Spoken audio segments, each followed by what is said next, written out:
"I need leftovers, and you need a daughter," said the poor girl to the CEO who lost his daughter. "If the title touched your heart, just imagine what's coming next. Subscribe to the channel, leave a like, and tell us where you're watching from." The December wind cut through William Harrison's expensive overcoat like it was paper, but he barely felt it. For 4 years, he'd maintained the facade of the grieving but functional CEO, attending board meetings, making strategic decisions, keeping Harrison Industries profitable. But tonight, on the 4th anniversary of losing Rebecca and Lily, the carefully constructed walls had finally crumbled. He found himself in an unfamiliar part of the city, blocks away from his penthouse, stumbling through narrow streets lined with small shops and modest apartments. The kind of neighborhood where families lived, where children played on sidewalks, where the American dream existed in smaller, warmer packages than his empty mansion had ever offered. Behind Milano's Italian restaurant, he collapsed against a brick wall, finally allowing the 4 years of suppressed anguish to pour out of him. His shoulders shook with sobs that came from a place so deep he'd forgotten it existed. "Daddy, will you always protect me?" Lily's 7-year-old voice echoed in his memory, her bright green eyes sparkling with trust on that last perfect morning before the drunk driver stole everything. "Mister?" A small voice penetrated his grief. "Are you hurt?"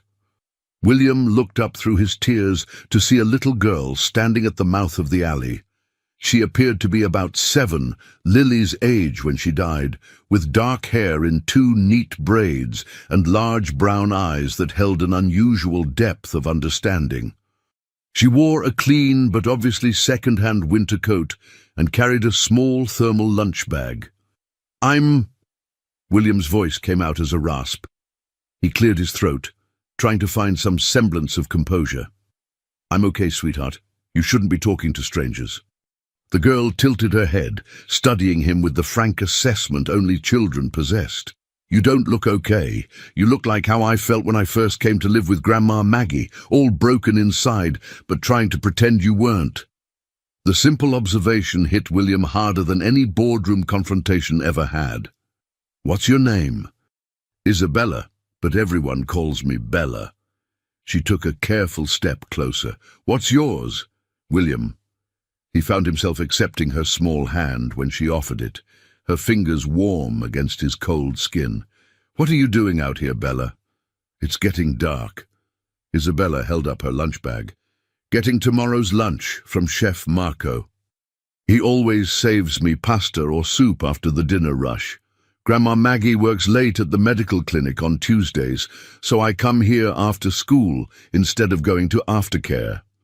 William's protective instincts, dormant for 4 years, suddenly flared. "You walk here alone?" "It's only 4 blocks from school, and I know all the shop owners. Mrs. Chen from the flower shop watches me cross the big street." Isabella said this matter-of-factly, suggesting it was a well-established routine. "Chef Marco says it's not charity because I help him by eating food that would go bad otherwise." The explanation revealed a 7-year-old navigating adult complexities with remarkable maturity. William's business mind processed the information. A child managing her own afternoon schedule, a grandmother working late to make ends meet, a family maintaining dignity while accepting help. "Where are your parents, Bella?" Isabella's expression grew solemn. "They went to heaven when I was little. Grandma Maggie is my family now. She's the best grandma in the world, even when things are hard."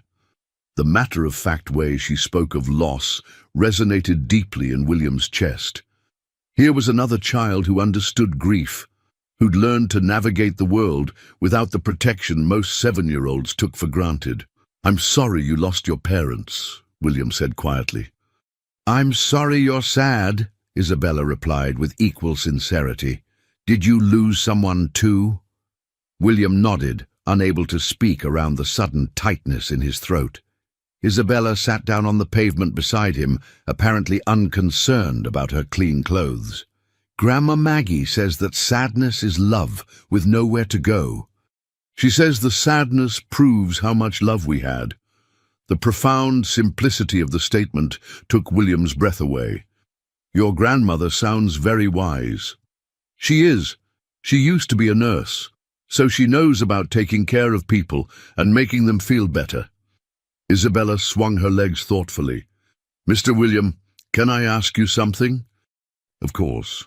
Are you very lonely? Because you look like you are, and I know about being lonely, even when you're not really alone.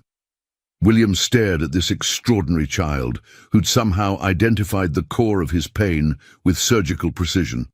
Yes, Bella, I'm very lonely.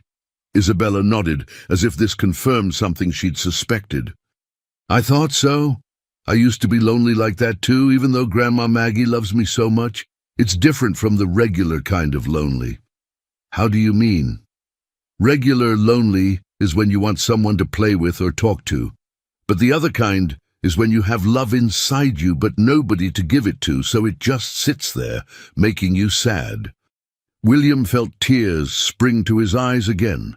This 7-year-old had just articulated something he'd never been able to put into words. Bella, he said carefully, that's exactly right. How did you get so wise? She shrugged. Grandma Maggie says sad things teach us about love things, if we pay attention. They sat in comfortable silence for a moment, an unlikely pair sharing the growing dusk. William found himself studying Isabella's face, noting the intelligence in her eyes, the careful way she chose her words, the natural empathy that seemed to guide her interactions. Mr. William? Isabella's voice was very quiet now. I have an idea, but I don't know if it's a good one. Tell me. Isabella took a deep breath, gathering courage for something important. Well, I heard some of the grown-ups at school talking about you. They said you used to have a little girl, but she went to heaven, and now you don't know what to do with all the daddy love you have left. William's heart clenched. They said that? Mrs. Peterson in the office and Mr. Garcia from maintenance. They were talking about how sad it was, how you disappeared from being on TV and everything. Isabella's eyes were earnest and serious. And I was thinking, I need help sometimes, with things like homework and reaching tall shelves and having someone come to school events when Grandma Maggie's back hurts too bad. And you need someone to give your daddy love to. William felt the world shift around him. Bella, what are you suggesting? Maybe we could help each other. I'm not trying to replace your little girl, she added quickly, with wisdom far beyond her years. And you wouldn't replace my mommy and daddy.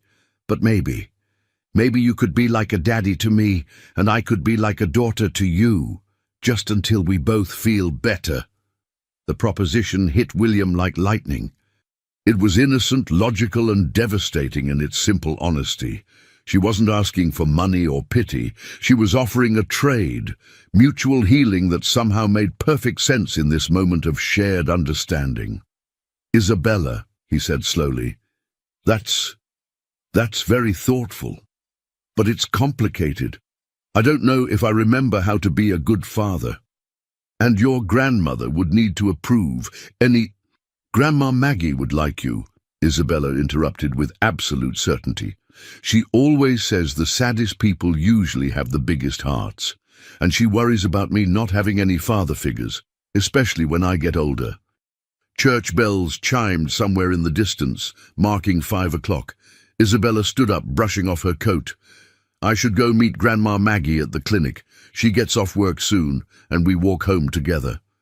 She paused, looking down at William with hope and uncertainty.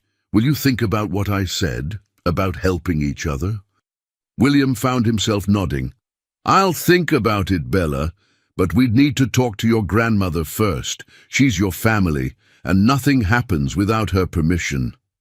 Isabella's face lit up with a smile that transformed her entire expression. Really? You'll really think about it? I promise. Okay. Isabella bounced slightly on her toes, excitement overriding her usual careful composure. Mr. William, would you like to walk with me to the clinic? I could introduce you to Grandma Maggie right now if you want. William hesitated. Everything about this situation was surreal, completely outside his controlled, structured existence. But something in Isabella's hopeful expression, combined with the genuine peace he'd felt during their conversation, made him push himself up from the wall. "Okay," he said quietly. "Let's go meet Grandma Maggie." As they walked through the December dusk, Isabella chattering about her school day and pointing out various neighborhood landmarks, William felt something he hadn't experienced in 4 years: curiosity about tomorrow. This remarkable child had somehow pierced through his grief-induced isolation and offered him something he'd thought was lost forever: purpose, connection, the possibility of mattering to someone again. He had no idea that in 20 minutes he would discover a connection to Isabella that went far deeper than mutual need, or that their first meeting hadn't been coincidence at all, but the universe finally bringing two survivors of the same tragedy together to heal. The Riverside Community Health Clinic occupied the ground floor of a converted brownstone, its waiting room filled with the quiet bustle of families seeking affordable medical care. Isabella pushed through the glass doors with the confidence of someone who'd made this journey countless times, William following nervously behind. "Grandma Maggie," Isabella called out, waving to a woman emerging from one of the examination rooms. "I brought someone to meet you." Margaret Sullivan, at 68, moved with the practiced efficiency of someone who'd spent decades caring for others. Her silver hair was pulled back in a neat bun, and despite the obvious fatigue in her eyes, her face lit up when she saw Isabella. That expression grew puzzled, then concerned, when she noticed the tall, expensive-looking stranger hovering uncertainly near the entrance. "Isabella, honey, who is this gentleman?" Margaret asked, her protective instincts immediately alert. "This is Mr. William," Isabella announced proudly. "He was very sad, sitting behind Milano's, so I talked to him and made him feel better, and I had an idea about how we could help each other." Margaret's eyes sharpened as she took in William's appearance more carefully. Even disheveled from his emotional breakdown, his clothes screamed wealth and privilege, but it was his face that gave her pause. The hollow, haunted expression she recognized from her own mirror during the worst months after losing her daughter and son-in-law. "Ma'am," William said, extending his hand, "I'm William Harrison. I apologize for the unusual circumstances. Your granddaughter found me having a difficult moment, and she's been remarkably kind." Margaret studied his face carefully, her nursing instincts analyzing everything from his posture to his tone of voice.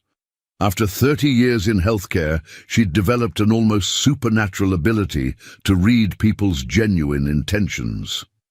"Mr. Harrison," she said carefully, shaking his hand, "I'm Margaret Sullivan, and while I'm grateful for any kindness Isabella has shown, I'm curious about how a 7-year-old came to be counseling a grown man."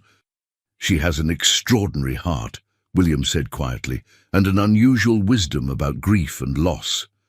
Margaret's expression softened slightly at the sincerity in his voice.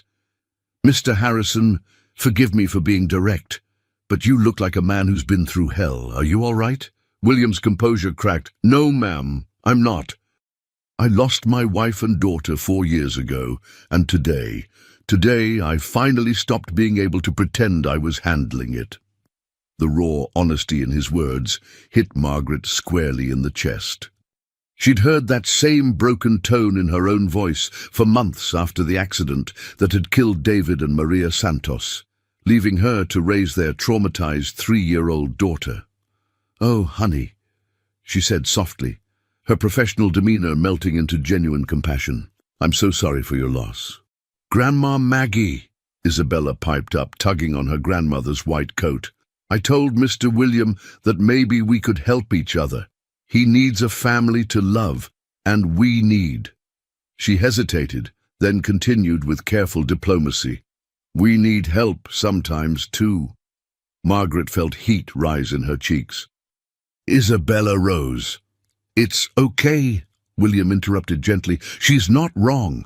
I'm very wealthy, and money can solve some problems. But Mrs. Sullivan, that's not why I'm here. Your granddaughter offered me something money can't buy: purpose, connection, a reason to keep going. Margaret looked between William's earnest face and Isabella's hopeful expression. As a nurse, she'd seen enough people in crisis to distinguish between genuine grief and something more manipulative.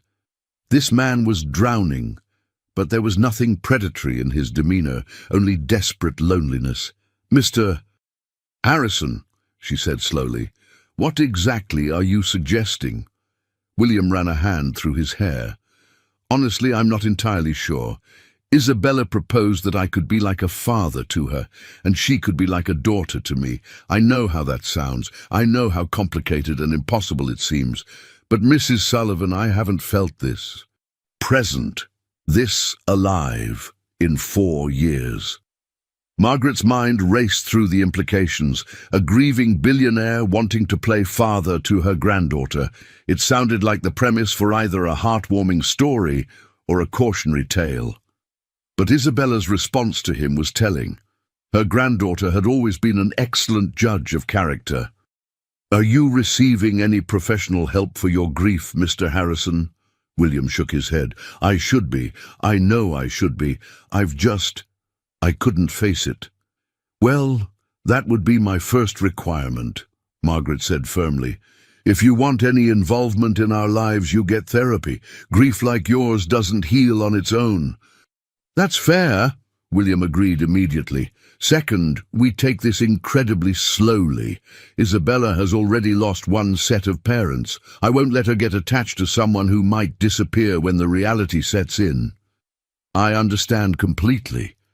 Margaret studied his face, looking for any sign of hesitation or insincerity. Finding none, she continued. "Third, I need to know more about who you are. Background, references, why a successful businessman is sitting in alleys on Tuesday evenings."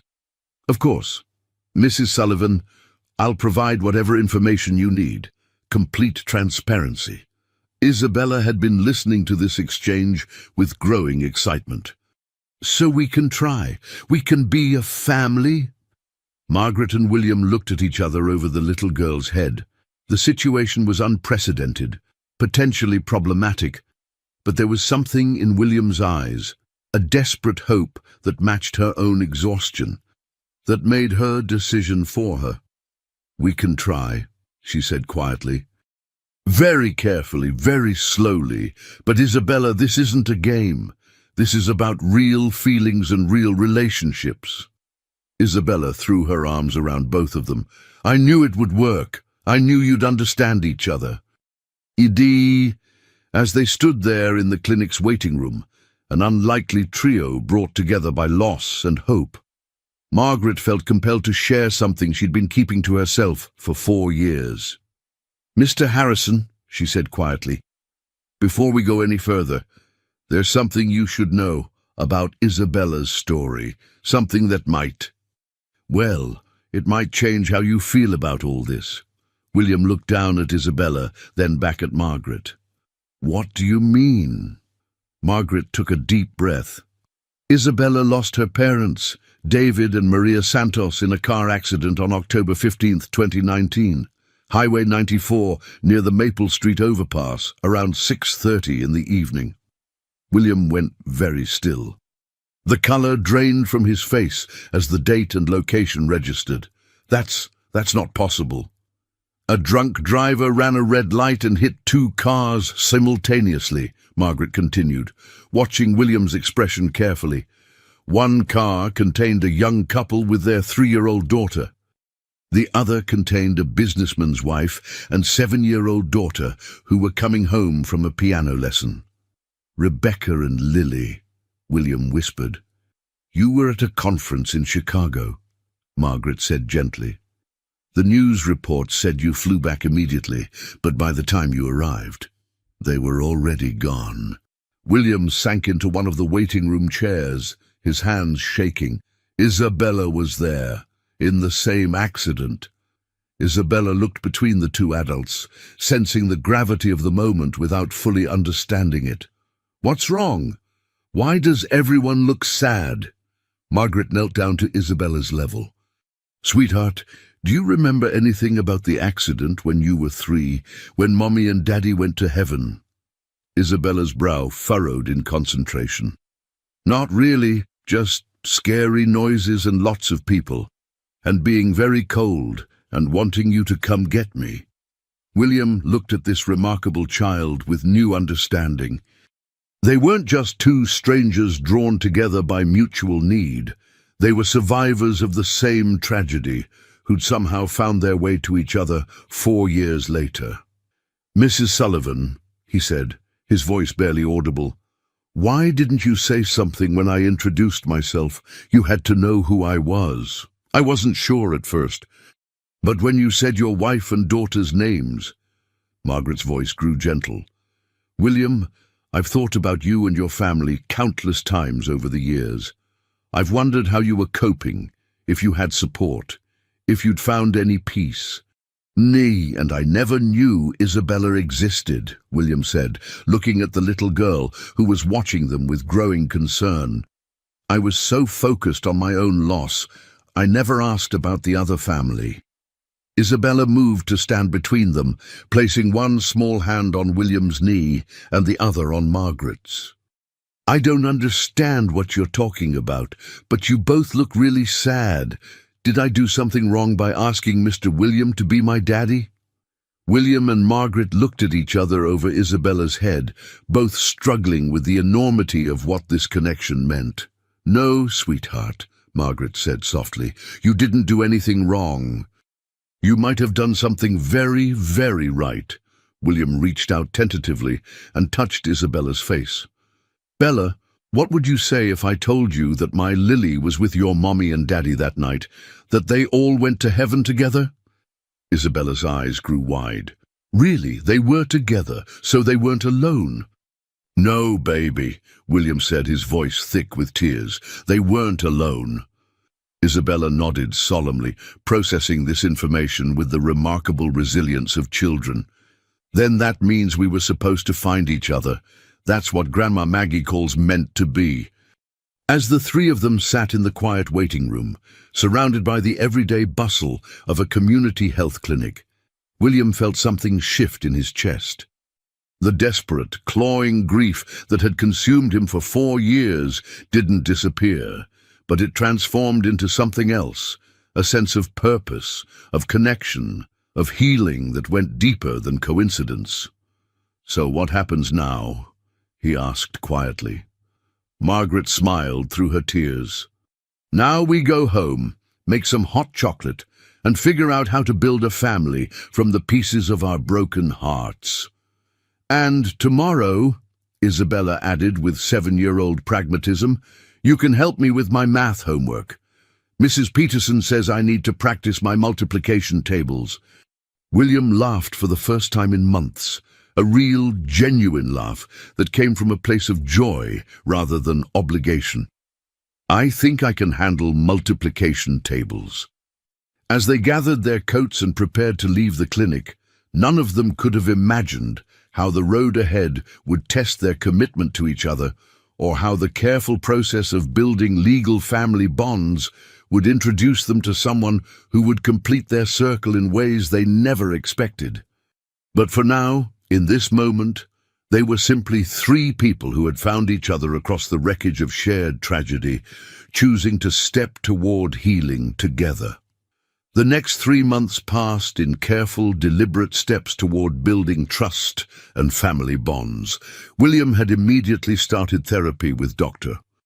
Patricia Hoffman, a grief counselor who specialized in traumatic loss, and the sessions were brutal but necessary. He was learning to process 4 years of suppressed anguish while simultaneously navigating the complex emotions of caring for a child who'd survived the same tragedy that had destroyed his world. Margaret had insisted on extensive background checks, character references, and gradual integration of William into their routine. He'd begun with supervised dinner visits twice a week, progressing to homework help sessions, and eventually weekend mornings that reminded him both painfully and beautifully of lazy Saturdays with Lily. The financial help had been handled with extreme delicacy. William had quietly established a trust for Isabella's education and future needs, then worked with Margaret to address their immediate concerns, medical bills, home repairs and groceries, without undermining her dignity or independence. Isabella had adapted to William's presence with the remarkable resilience that had carried her through losing her parents. She'd started calling him Mr. Daddy William, a compromise between formal and familiar that acknowledged their growing bond while respecting her complex relationship with the memory of her biological father. Which is why the knock on Margaret's door on a rainy March afternoon felt like a potential disaster. "Mrs. Sullivan, I'm Janet Rodriguez from Child Protective Services. We've received a report about an unusual guardianship situation involving Isabella Santos." Margaret's blood ran cold, but she'd been expecting this. In a small community, word traveled fast about the wealthy businessman who'd suddenly become part of the Sullivan-Santos household. "What kind of report?"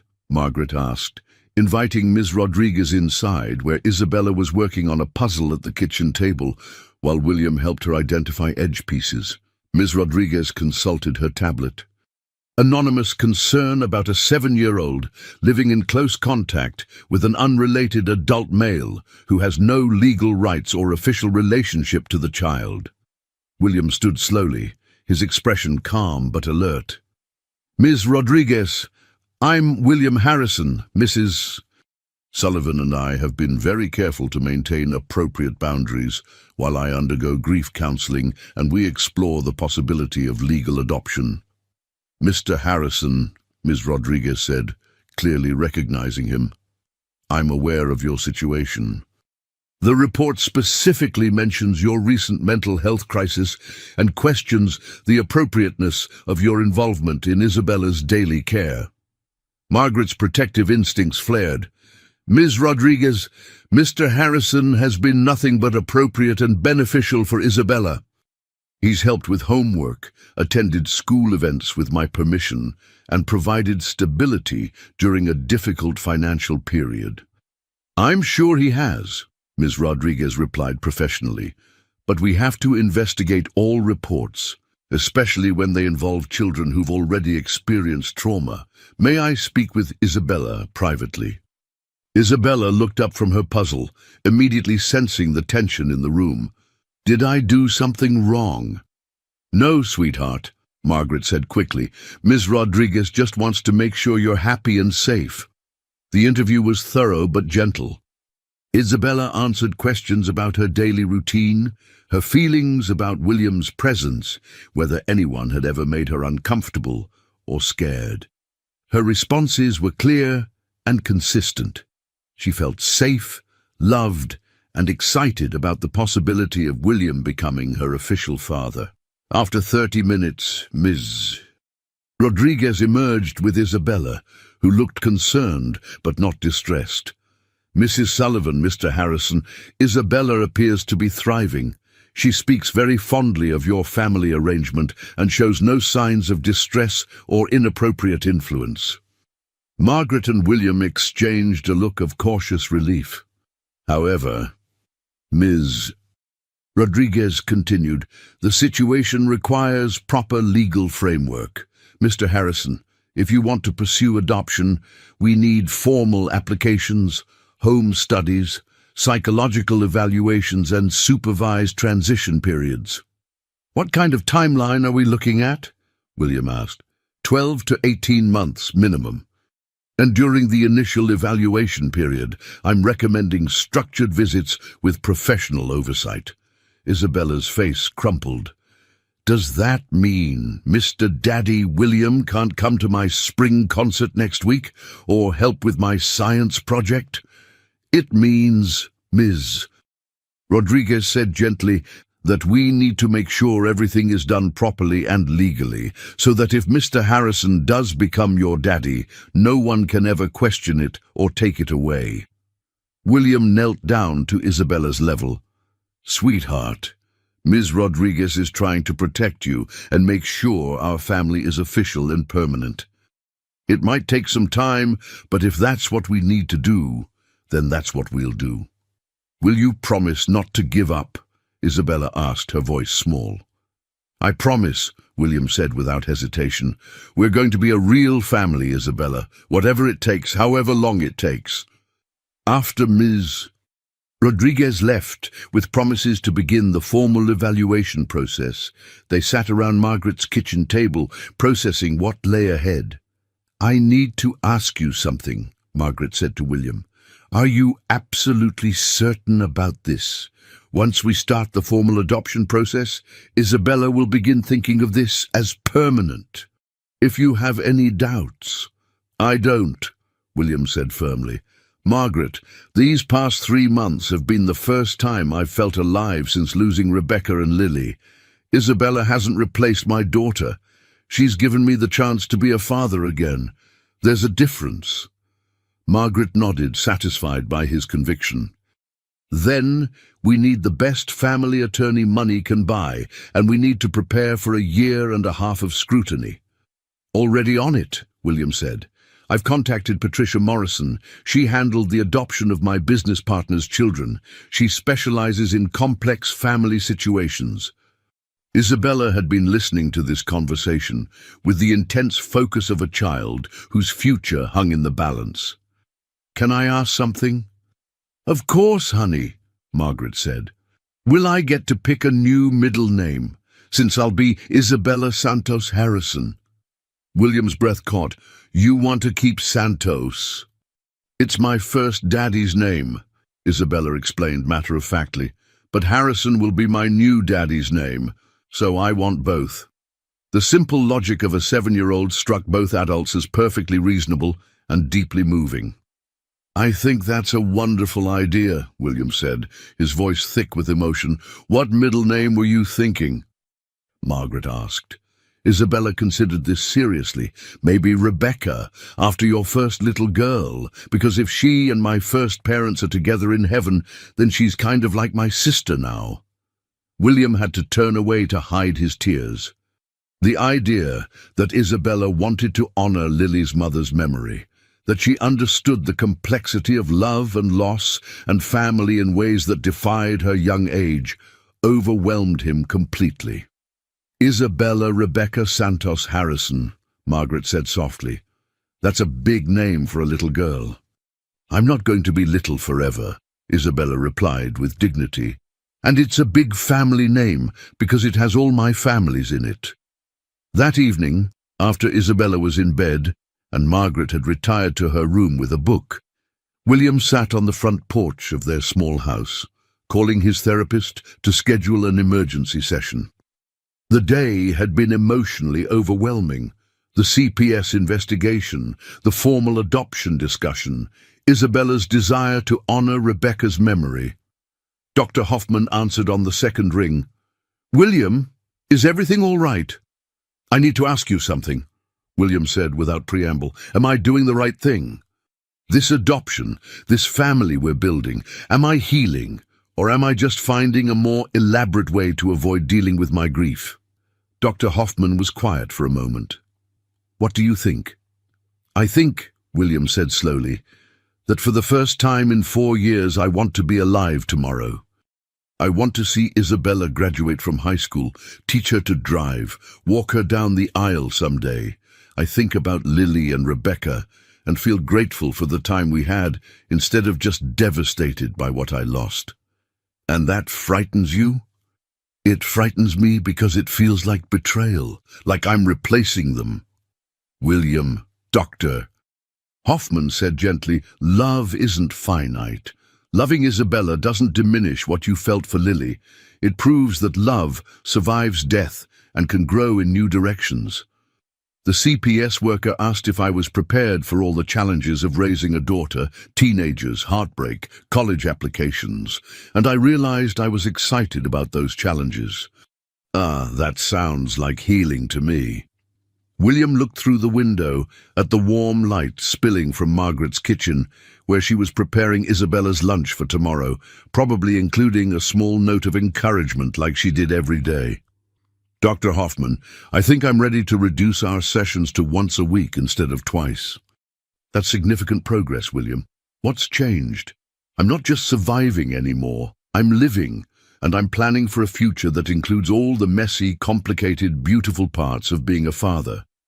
As William ended the call and prepared to go home to his empty penthouse, for now, he felt something he'd thought was gone forever: anticipation for tomorrow.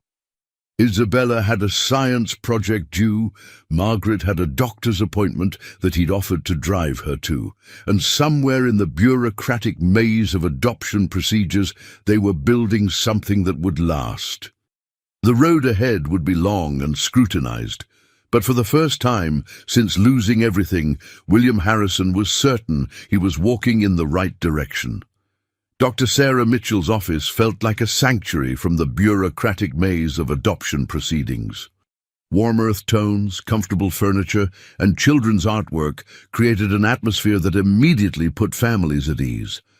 What William hadn't expected was how Dr. Mitchell herself would affect him. "So this is our first official family evaluation session," Dr. Mitchell said, settling into her chair across from William, Margaret, and Isabella. She was younger than he'd anticipated, probably mid-30s, with auburn hair and intelligent green eyes that seemed to miss nothing. Patricia Morrison, their adoption attorney, had recommended Dr. Mitchell specifically for complex family situations involving grief and trauma. "She's the best in the state for cases like yours," Patricia had explained. "If anyone can help you navigate the psychological evaluation requirements, it's Sarah." "Isabella," Dr. Mitchell said warmly, "can you tell me what it means to you that Mr. William wants to adopt you?" Isabella's face lit up. "It means he'll be my real daddy forever, and nobody can ever make him go away. And it means I get to keep Grandma Maggie too, because we're all going to live in the same house." "And how does that make you feel?" "Happy and safe. And like I have the biggest family ever, because I have my first parents in heaven, and Grandma Maggie, and now Daddy William too." William felt his chest tighten with emotion at Isabella's casual use of Daddy William. Over the past 3 months, she'd gradually dropped the Mr. without fanfare, signaling a deeper acceptance of their relationship. Dr. Mitchell made notes, then turned to Margaret. "Mrs. Sullivan, what are your feelings about this adoption?" "Relief," Margaret said honestly. "I'm 68 years old, and my health isn't what it used to be. Knowing that Isabella will have someone young and capable to care for her if something happens to me, it's the greatest gift I could ask for." "And you're comfortable with Mr. Harrison's parenting approach?" "He's natural with children, patient, gentle, but firm when needed. Isabella has flourished under his attention." Margaret smiled.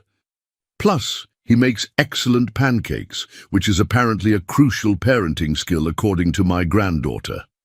Dr. Mitchell turned to William. "Mr. Harrison, this is a significant commitment. Are you prepared for the long-term reality of single-parenting a daughter through all stages of development?" "Dr. Mitchell, I've had 4 years to think about all the milestones I'd never share with my daughter Lily, the opportunity to experience those moments with Isabella. It's not a consolation prize. It's a gift I never expected to receive." "How do you see your role evolving as Isabella gets older?" William considered the question carefully. "I want to be the father who teaches her that she deserves respect, who shows her what love should look like, who supports her dreams even when I don't understand them. I want to be present for every piano recital, every heartbreak, every triumph." Dr. Mitchell continued the evaluation for 2 hours, exploring family dynamics, communication patterns, and coping strategies. Isabella played with toys in the corner while the adults discussed practical matters like education, healthcare, and financial planning. "I have to say, Doctor Mitchell concluded, "This is one of the most well-thought-out adoption plans I've encountered. Isabella is clearly thriving, and your family unit is remarkably stable given the circumstances." "What's our timeline looking like?" William asked. "The formal evaluation process will take 12 to 15 months. Home studies, psychological assessments, background checks, supervised visits, but I'll be writing a preliminary recommendation that supports moving forward." After the session, as they gathered their coats, Dr. Mitchell touched William's arm. "Mr. Harrison, could I speak with you privately for a moment?" Margaret took Isabella to the waiting room while William lingered behind. "I wanted to tell you," Dr. Mitchell said quietly, "what you're doing is remarkable. I've seen a lot of grief in my practice, and the way you've channeled your loss into something positive, it's inspiring." I had good teachers," William replied, glancing toward the waiting room where Isabella was showing Margaret something in a children's magazine. "Still, it takes tremendous courage." Dr. Mitchell hesitated, then added, "I hope you don't mind me saying this, but your wife and daughter would be proud of the man you've become through this process." The words hit William unexpectedly hard. "Do you really think so?" "I do. You're not replacing them. You're honoring them by loving again." Over the following weeks, William found himself looking forward to their evaluation sessions as much for Dr. Mitchell's presence as for the progress they represented. She had a way of asking questions that helped him understand his own motivations, of guiding conversations that strengthened their family bonds. "Mr. William," Isabella said one evening as he helped her with homework, "do you like Dr. Mitchell?" The question caught him off guard. "Of course I like her, sweetheart. She's very good at her job." "No, I mean, do you like her, the way princes like princesses in movies?" William felt heat rise in his cheeks. "Isabella, that's complicated. Dr. Mitchell is helping with our adoption. It wouldn't be appropriate." "But after the adoption is done," Isabella pressed with 7-year-old logic. "Grandma Maggie says you're too young to be alone forever, and Dr. Mitchell is really pretty and nice." "What does Grandma Maggie know about my romantic life?" William asked, deflecting. "She says you look at Dr. Mitchell the way Daddy used to look at Mommy in their wedding pictures, all happy and like you forgot to be sad for a minute." That evening, as William sat in his penthouse apartment reviewing adoption paperwork, he couldn't shake Isabella's observation.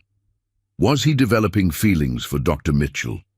And if so, what did that mean for their family's future? His phone rang, interrupting his brooding. Dr. Mitchell's name appeared on the screen. "William? I hope I'm not calling too late." "Not at all. Is everything all right with Isabella's evaluation?" "Oh yes, everything's fine.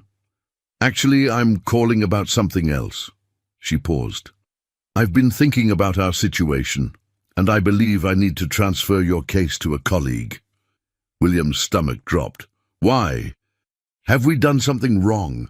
"No, not at all. It's just—" Another pause. "William, I need to maintain professional boundaries, and I'm finding that increasingly difficult." "I don't understand." "I think you do," she said softly. "I've seen how you look at me during our sessions. And if I'm being honest, I look forward to seeing you and your family more than is strictly professional." William felt his heart rate increase. "Sarah, I can recommend Dr. Patricia Gonzalez. She's excellent, and she can complete your evaluation without any complications. What if I don't want you to transfer the case? Then we maintain our professional relationship until the adoption is finalized, and we don't explore anything else." William thought about Isabella's innocent question, about Margaret's knowing looks, about the way Sarah's smile could brighten his entire day. "Transfer the case," he said finally. "Really? Really? Because once this adoption is finalized, I'd very much like to take you to dinner, somewhere that serves more than just coffee and child psychology textbooks." He could hear the smile in her voice. "I'd like that too." 2 weeks later, as Dr. Gonzalez took over their family evaluation, William felt strange about the transition. But when Sarah called that evening just to ask how Isabella's school play had gone, he realized they'd made the right choice. "So," she said, "I hear there's a spring festival at Isabella's school next weekend." "There is. She's very excited about the ring toss booth. Would it be completely inappropriate if I happened to be in the neighborhood?" As a friend of the family, not as a professional, William smiled, looking at Isabella's carefully displayed artwork covering his refrigerator. "I think Isabella would be delighted to show off her ring toss skills to her favorite doctor." "Just to her favorite doctor?" Sarah asked teasingly. "Well," William said, feeling lighter than he had in years, "I might be pretty happy to see you too." As he ended the call and prepared for bed, William reflected on how much his life had changed in just 6 months. He was in the middle of adopting a remarkable child, building a relationship with a woman who understood both his past and his future, and for the first time since losing Rebecca and Lily, he was planning for happiness rather than just survival. Tomorrow would bring more paperwork, more evaluations, more steps toward making their family official. But tonight, he fell asleep thinking about Sarah's laugh and Isabella's excitement about the spring festival and the beautiful complexity of building love on the foundation of loss. 15 months into the adoption process, just when everything seemed to be falling into place, William's carefully constructed world received a devastating blow. It came in the form of a certified letter from Morrison, Kellerman and Associates, a law firm he'd never heard of. "Mr. Harrison," Patricia Morrison said over the phone, her usually confident voice strained. "We have a problem, a big one." William was in his new office, the one he'd set up in the house he'd bought for his growing family. Isabella was at school, Margaret was napping in her granny flat, and Sarah was at work. The domestic tranquility of his afternoon was shattered by Patricia's next words. "Rebecca's sister is contesting the adoption." William felt the world tilt. "What do you mean, Rebecca's sister?" "Diane Caldwell. Apparently, she's been following your situation through mutual friends and social media. She's filed a petition claiming you're psychologically unfit to raise a child and that Isabella should be placed with blood relatives." "Blood relatives?" William's voice came out as a whisper. "Rebecca and I didn't have any living family. That's why we were so isolated in our grief. Mr. Harrison, Diane is claiming that as Rebecca's sister and Lily's aunt, she has more right to provide a stable home for Isabella than you do. She's arguing that your attachment to Isabella is the result of untreated mental illness and that you're using her as a substitute for your deceased daughter." William sank into his chair, his hands shaking. "That's insane. Isabella isn't related to Rebecca or Lily. She's not related to Diane. I know that, and you know that, but Diane is claiming that your judgment is so impaired by grief that you've convinced yourself Isabella is somehow connected to your lost family." "She is connected," William said fiercely. "She was in the same accident." "William, stop!" Patricia's voice was firm. "Don't say that on a recorded line. Diane's lawyers will use any mention of mystical connections or fate to prove their point about your mental state." William stared out the window at the swing set he'd installed in the backyard, the one where Isabella spent hours each afternoon, often talking to what she called her heaven parents. "Patricia, what does this mean for our family?" "It means we're going to court. Diane has requested an emergency evaluation of your fitness as a parent and a temporary suspension of the adoption proceedings." "Can she do that?" "She can try. And unfortunately, she has some ammunition. Your 4-year period of isolation, your recent psychiatric treatment, the unusual circumstances of how you met Isabella, it all feeds into a narrative of an unstable man making irrational decisions." William thought about telling Isabella that their family might be torn apart, about explaining to Margaret that their careful plans could be destroyed by someone who'd never even met them. How long do we have? 2 weeks until the preliminary hearing. William, I'm not going to lie to you. This is serious. We need character witnesses, updated psychological evaluations, and ironclad proof that Isabella is thriving in your care. That evening, William sat at the kitchen table with Margaret and Sarah. The legal documents spread between them like evidence of some terrible crime. Isabella was upstairs, supposedly doing homework, but probably listening through the heating vents, as she often did when the adults had serious talks. "I don't understand," Margaret said for the third time. "Who is this woman? What right does she have to disrupt our family?" "Legally, very little," Sarah replied, studying the papers. "But emotionally, she's positioning herself as the voice of reason against a grieving man's desperate attachment to a child who reminds him of his lost daughter." "That's not what this is," William said fiercely. "Yes, I was broken when I met Isabella. Yes, I needed purpose and love, but what we've built, it's real. It's not some grief-induced delusion." "I know that," Sarah said gently, "but we have to prove it to a judge who doesn't know us." Margaret stood up stiffly, her arthritis bothering her more lately. "I'm going to make some calls. 30 years as a nurse in this community means I know people, doctors, social workers, teachers. We're going to show this judge exactly what kind of father William has become." After Margaret went upstairs and Sarah left for the evening, William sat alone with the legal papers. The house felt different now, less like a home and more like something fragile that could be taken away. "Daddy, William," Isabella's voice came from the stairs. She was wearing her favorite pajamas, the ones with unicorns that she insisted made her brave.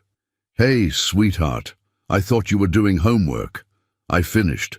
She climbed into his lap, snuggling against his chest with the easy affection that had developed over their 18 months together. "Are you sad? You feel sad?" William held her close, breathing in the scent of her strawberry shampoo. "I'm a little worried about some grown-up things, but nothing for you to worry about." "Is someone trying to take me away from our family?" The directness of her question shouldn't have surprised him. Isabella had always been unnaturally perceptive. "Someone thinks they might be able to take better care of you than we can." Isabella was quiet for a long moment. "Do you think they could?" "No, baby. I think our family is exactly what you need, and you're exactly what we need." "Then we'll fight," Isabella said with 7-year-old certainty. "Grandma Maggie says when something is worth keeping, you fight for it, and our family is worth keeping." 2 weeks later, William stood in family court facing Diane Caldwell for the first time. She was younger than Rebecca had been when she died, impeccably dressed and accompanied by lawyers who clearly cost more than most people made in a year. "Your Honor," Diane's attorney began, "my client is here today out of concern for the welfare of a child who has become the focus of an emotionally unstable man's misguided attempt to replace his deceased family." William's lawyer, Patricia Morrison, stood to respond. "Your Honor, what we have here is a woman who has never met the child in question, attempting to disrupt a loving, stable family unit out of misplaced grievance over her sister's death." Judge Harrison, no relation, despite the shared name, studied the files before her. "Ms. Caldwell, you claim that Mr. Harrison is unfit to parent. On what specific grounds?" Diane stood, her voice shaking with what appeared to be genuine emotion. "Your Honor, my sister Rebecca and her daughter Lily were everything to me after our parents died. When they were killed, William disappeared. For 4 years, he was unreachable, refusing all contact with Rebecca's friends, ignoring memorial services, abandoning all the people who loved my sister. And this concerns the current adoption. How? Because he's trying to replace Lily with this little girl. He's convinced himself that some cosmic force brought them together, when really he's just a traumatized man making dangerous decisions." Judge Harrison turned to William. "Mr. Harrison, how do you respond to these allegations?"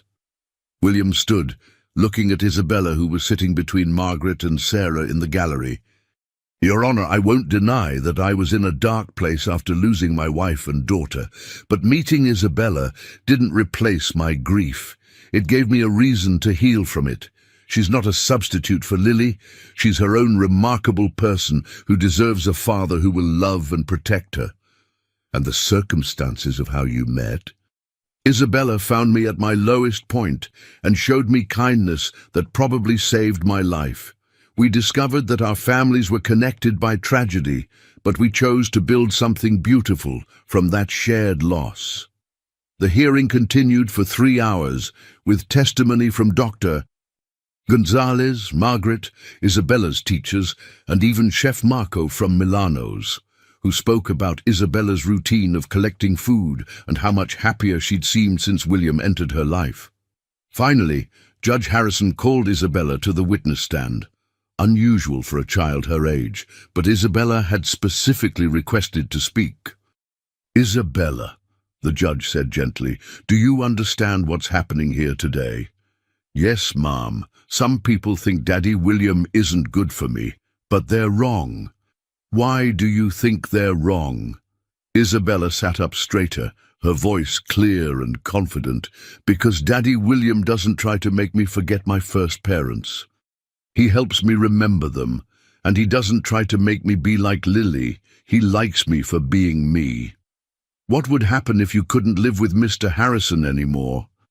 Isabella's voice grew very small.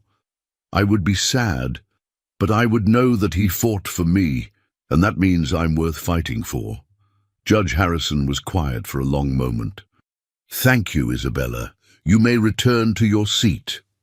The ruling came down a week later. The adoption could proceed with the caveat that William would undergo additional psychological evaluation and that the family would participate in court-supervised counseling for 6 months. "In my 30 years on the bench," Judge Harrison wrote in her decision, "I have rarely seen a child more articulate about her own needs or more certain about her family relationships.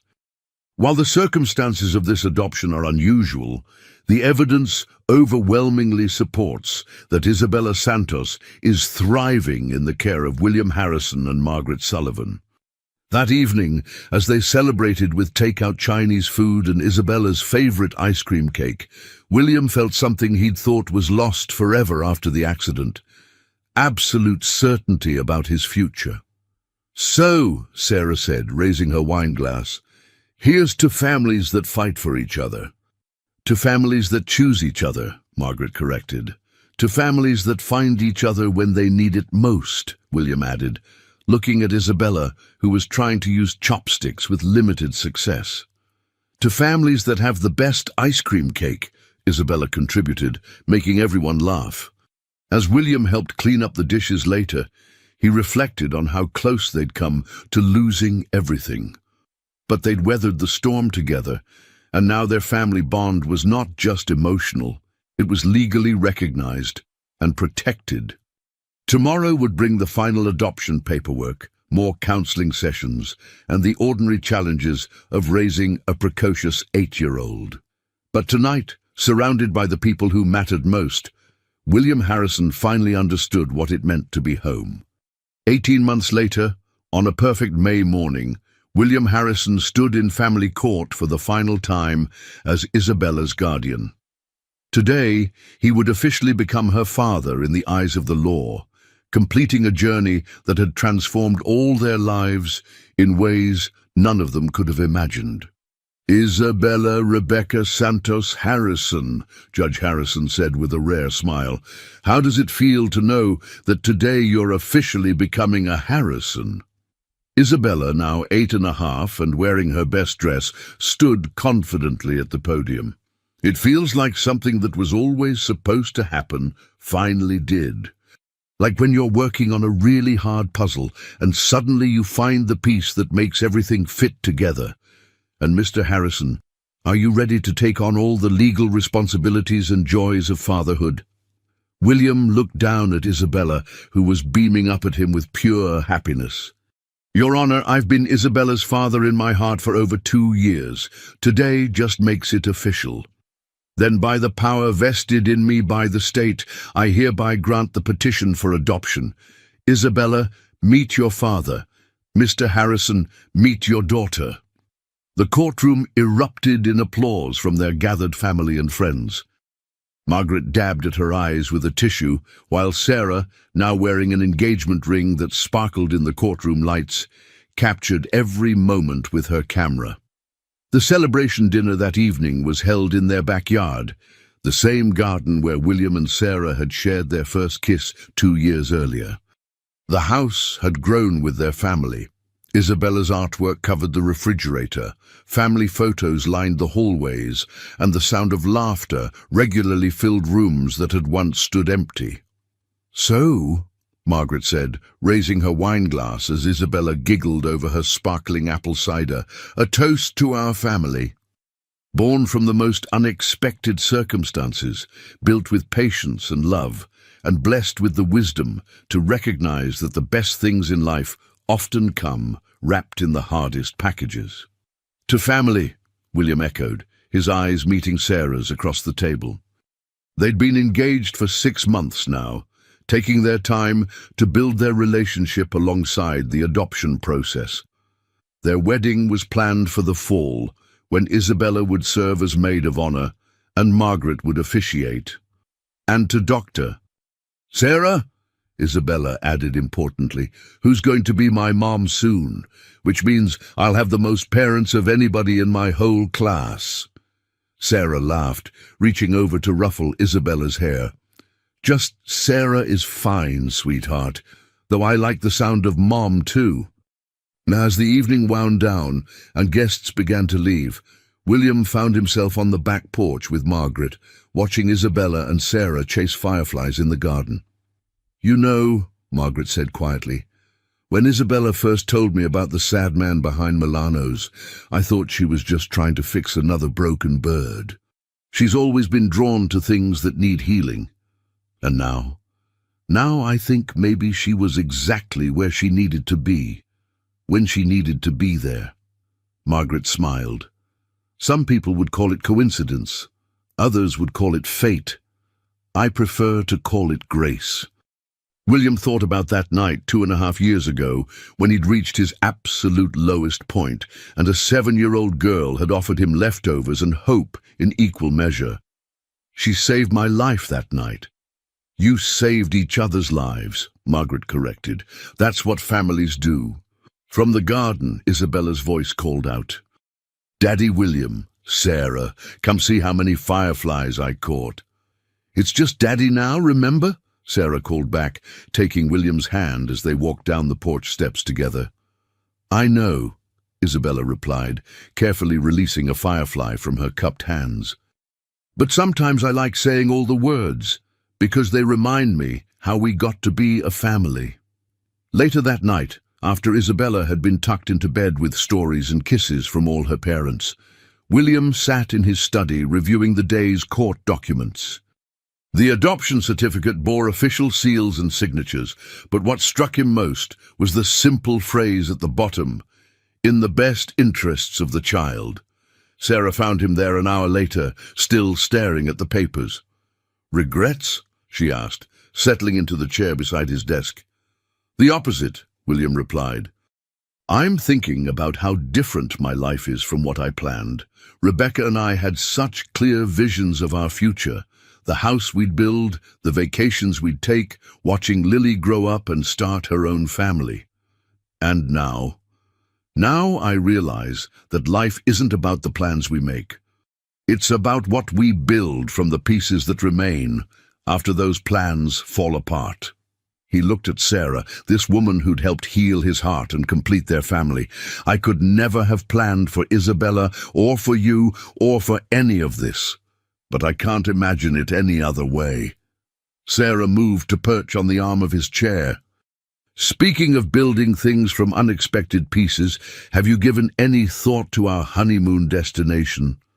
William smiled, pulling her into his lap. "Actually, I was thinking we could ask Isabella where she'd like to go. Make it a family honeymoon. Most couples want alone time on their honeymoon. Most couples aren't us." Besides, I like the idea of starting our marriage the way we've built our relationship, with Isabella as part of everything.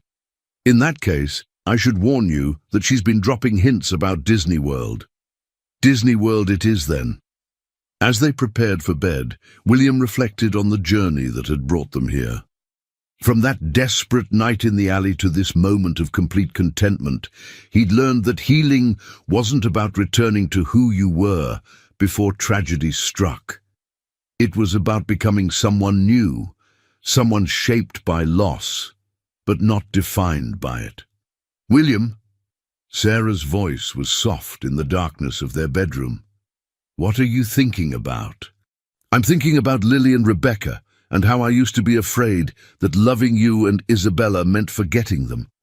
And now I think they would be proud of the man I've become, the father I've learned to be again. I think they'd love our family." Sarah curled closer to him. "I think they'd especially love Isabella. She has the same generous heart that drew you to both of them." From down the hall, they could hear Isabella talking softly to herself, or perhaps to the heaven parents she still conversed with regularly. It had become one of the comforting sounds of their household, alongside Margaret's evening news programs and the settling of a house filled with love. "Tomorrow," William said, "I'm going to start teaching Isabella how to ride the bike we got her for Christmas. The one she's been too scared to try. She's not scared anymore. Today, she told me that now that the adoption is official, she feels brave enough to try new things." "And what new things are you going to try, Daddy William?" William smiled at the nickname that had evolved into a term of endearment, even after becoming unnecessary. "I'm going to try being the father Isabella deserves, the husband you deserve, and the son Margaret deserves. I'm going to try building a future that honors the past without being imprisoned by it." As sleep finally came, William's last conscious thought was of gratitude for the drunk driver who'd brought devastating loss but ultimately led to unexpected blessings, for Isabella's courage in approaching a stranger, for Margaret's wisdom in trusting them both, and for Sarah's patience in helping him learn to love again. In the end, Isabella had been right from the very beginning. Sometimes the people who need each other most find each other in the darkest moments. And sometimes, if you're very lucky, love really is the best leftover of all. It just gets better when you share it with the right people. The Harrison family had learned that some stories don't end with happily ever after.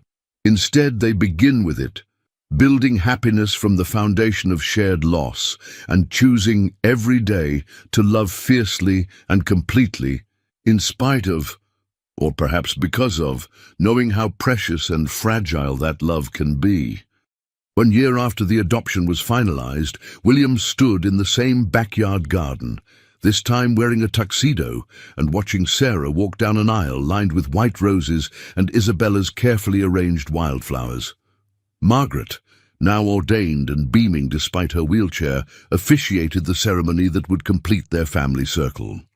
"Do you, William James Harrison, take Sarah Elizabeth Mitchell to be your lawfully wedded wife, to love and cherish through joy and sorrow, in sickness and in health, for as long as you both shall live?" William's voice was strong and clear. "I do. With all my heart, I do." "And do you, Sarah Elizabeth Mitchell, take William James Harrison to be your lawfully wedded husband, to love and support through triumph and trial, in laughter and tears, for as long as you both shall live?"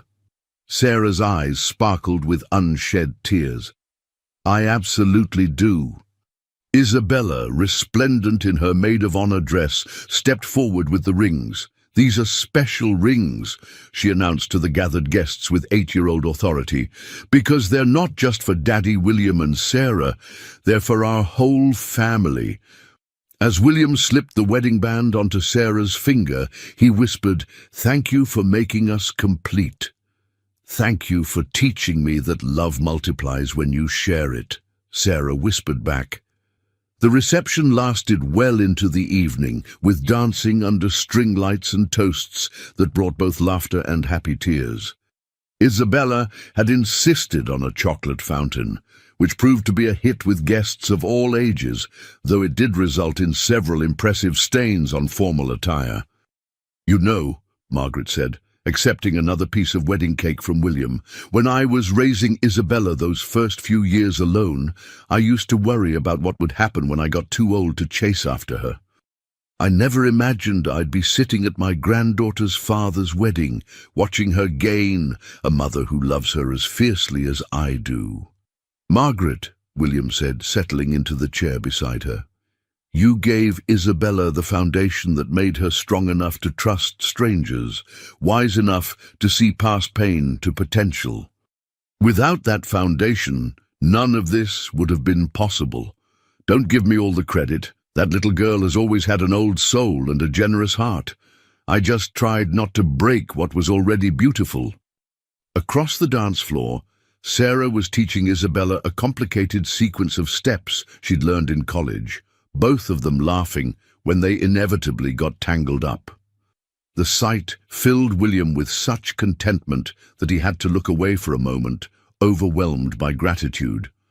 "Daddy William," Isabella appeared at his elbow, slightly out of breath from dancing, "can we have family pictures now? All of us together?" The photographer arranged them in various combinations. William and Sarah, the 3 generations of women. Isabella with her parents, the entire family group. But William's favorite shot would always be the candid one. Isabella in the middle, holding both his and Sarah's hands. All 3 of them laughing at something Margaret had said from her wheelchair beside them. 3 months later, they moved into a larger house in the same neighborhood, one with room for Sarah's psychology practice, a master suite that could accommodate William's work-from-home needs, and a beautiful apartment for Margaret that maintained her independence while keeping her close to Isabella.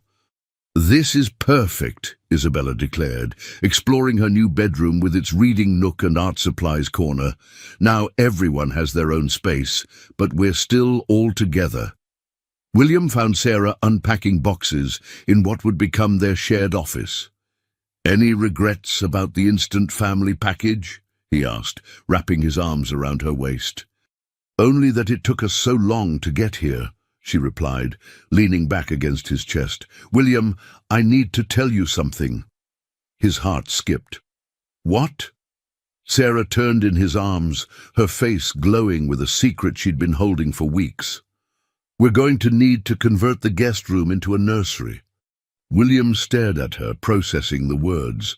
"Are you saying—" "I'm saying that in about 7 months, Isabella is going to be a big sister." The joy that flooded through William was different from anything he'd experienced. Not the desperate gratitude of a drowning man finding a life preserver, but the deep satisfaction of a man whose cup was overflowing. "Does Isabella know?" "Not yet. I wanted to tell you first." They told Isabella and Margaret together that evening, gathered around the kitchen table of their new home. Isabella's reaction was immediate and enthusiastic. "Really? A real baby? That I get to help take care of?" She bounced in her seat. "Can we name it after someone from heaven, like Rebecca if it's a girl, or David if it's a boy?" William felt his throat tighten with emotion. "Isabella, that's a beautiful idea." "Or maybe Lily if it's a girl," Isabella continued thoughtfully, "because then she'd be like my sister in a different way." Sarah reached across the table to take Isabella's hand. "We'll think about all those names when the time comes. Right now, I just want to make sure you're happy about becoming a big sister." "Are you kidding? I've been practicing for years with my dolls. I'm going to be the best big sister ever." Margaret wiped her eyes with her napkin. "Well, I suppose I need to start knitting baby blankets again. It's been a while, but I think I remember how." As winter turned to spring, their house filled with the preparations for new life. Isabella threw herself into big sister preparations with characteristic enthusiasm, reading books about babies, helping Sarah set up the nursery, and talking constantly to her heaven parents about the new addition to their family. "I told them all about you and Daddy William and Grandma Maggie," she announced one evening at dinner. And I said the new baby is going to have the biggest family ever, with people who love them on earth and people who watch over them from heaven. The baby arrived on a perfect May morning, exactly 3 years after William and Isabella had first met behind Milano's restaurant. Rebecca Sarah Harrison, Isabella had lobbied successfully for both names, came into the world healthy and beautiful, with her father's dark hair and her mother's green eyes. "She's perfect," Isabella whispered, holding her baby sister for the first time, while William and Sarah watched through exhausted but happy tears. "Welcome to our family, baby Rebecca. You're going to love it here." Margaret, despite her arthritis, proved to be an invaluable grandmother, her decades of nursing experience making her the calm presence they all needed during those first chaotic months of new parenthood. "You know," William said one evening, rocking baby Rebecca while Sarah rested and Isabella did homework at the kitchen table, "I used to think that losing Lily and my first Rebecca was the end of my story, that everything meaningful in my life was finished. And now," Sarah asked, curling up beside him on the couch, "now I understand that it wasn't the end. It was a chapter break, a very painful chapter break, but not the end of the story." Isabella looked up from her math worksheet. "What's the new chapter called?" William considered this seriously. "I think it's called The Family That Found Each Other." Or The Leftovers and Love Story," Isabella suggested with a grin, "because we all started as leftovers from other families, but then we made something new and even better." 5 years later, as William helped Isabella pack for her first year of college, he found himself amazed by the confident, compassionate young woman she'd become. At 18, she was studying to become a social worker, inspired by her own experiences with family creation and loss. "Dad," she said, using the name that had evolved naturally from Daddy William as she'd grown older, "I want you to know something." "What's that, sweetheart?" "When I was little and I found you crying behind Milano's, I thought I was helping you, but now I understand that you were helping me too. You taught me that love doesn't run out when you share it with more people. It just gets bigger." William felt the familiar tightness in his throat that Isabella's profound observations always triggered. "You taught me that too, Isabella. You taught me that healing doesn't mean forgetting what you've lost. It means learning to carry love forward." "Promise me something," Isabella asked, folding her favorite sweater into her suitcase. "Anything. Promise me you'll tell Rebecca and little David our story when they're old enough to understand. About how families can be made from the most broken pieces, and how sometimes the best love comes from the deepest loss." William smiled, thinking of 5-year-old Rebecca and 3-year-old David Harrison, both of whom had inherited Isabella's wisdom and compassion, along with his and Sarah's determination to love fiercely despite knowing how fragile life could be. "I promise." "And Isabella, thank you for teaching a broken man that sometimes the bravest thing you can do is ask a stranger if they need help. Thank you for teaching a scared little girl that sometimes the best families are the ones you choose for yourself." Years later, when Isabella brought her own children to visit their grandfather William and step-grandmother Sarah, she would tell them the story of how their family began with leftovers and a broken heart, proving that the most beautiful families aren't always the ones we're born into, but the ones we choose to build together. She would tell them about the night behind Milano's restaurant when a 7-year-old girl offered hope to a desperate man, and how that single act of kindness had rippled through generations, creating love stories that neither time nor tragedy could diminish.